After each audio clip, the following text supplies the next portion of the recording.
Welcome to the weekly feature, Games Too Risky to Bet, brought to you by SportsbookReview.com.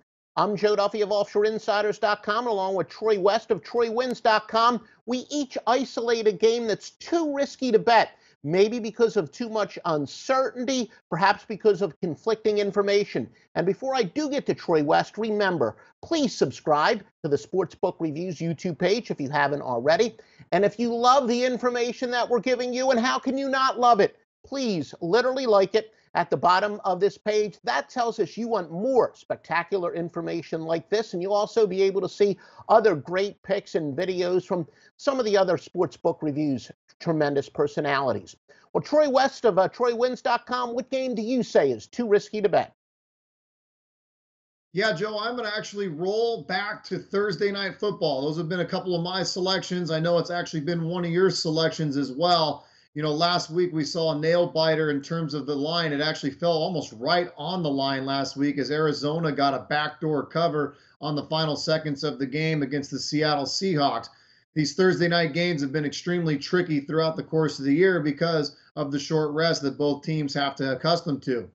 This week, you've got the Pittsburgh Steelers -7 at home against the Tennessee Titans. Now, Pittsburgh last week, boy, they barely sneak one out against a really, really bad Indianapolis team. Could they have potentially been looking ahead to this Tennessee matchup? Who really knows? But boy, Ben Roethlisberger looked terrible. Their special teams game was the worst that I've ever seen in the NFL. They missed 3 field goals, including one being blocked. They looked atrocious, but we know this Pittsburgh Steelers team has extreme potential, and they are at home. But now again, Tennessee, Mariota's looked a lot better these last few weeks. They're starting to play what I think is their best football of the year. And if they want any chance at the playoffs, this is a huge, huge football game for them.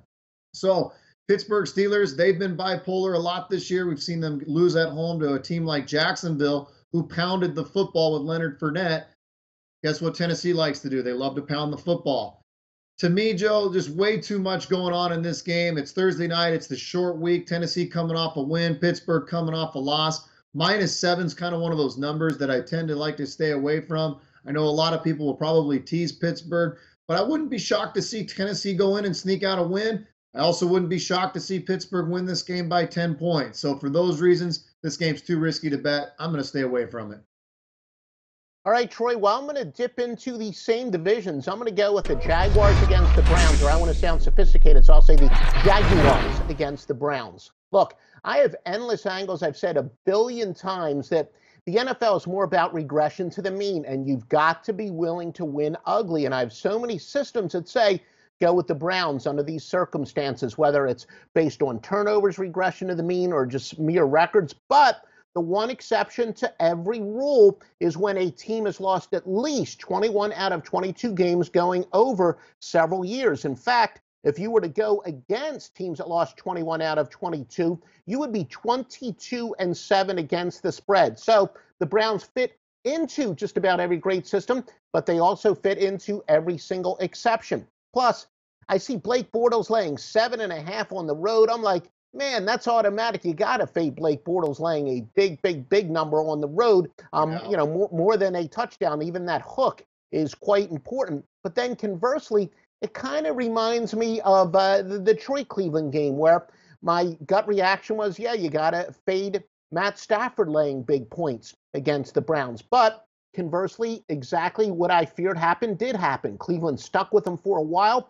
But Detroit, really because their offense has been so inconsistent, you could see why they wanted to maybe make a little bit of statement and kind of run up the score when they had a chance to, not to run up the score, but to really give their offense confidence. Same thing here. The Jaguars offense could use plenty of confidence. So if they have a chance to pile it on at the end, I can't blame them. Just too much conflicting information, too much unpredictability in this game. So Jacksonville and Cleveland is my game too risky to bet. Well, folks, make sure you join both Troy West and me next week for Sportsbook Reviews Games Too Risky to Bet, and join Troy at TroyWins.com and me at OffshoreInsiders.com for our premium picks. Hey guys, thanks for tuning in to our channel.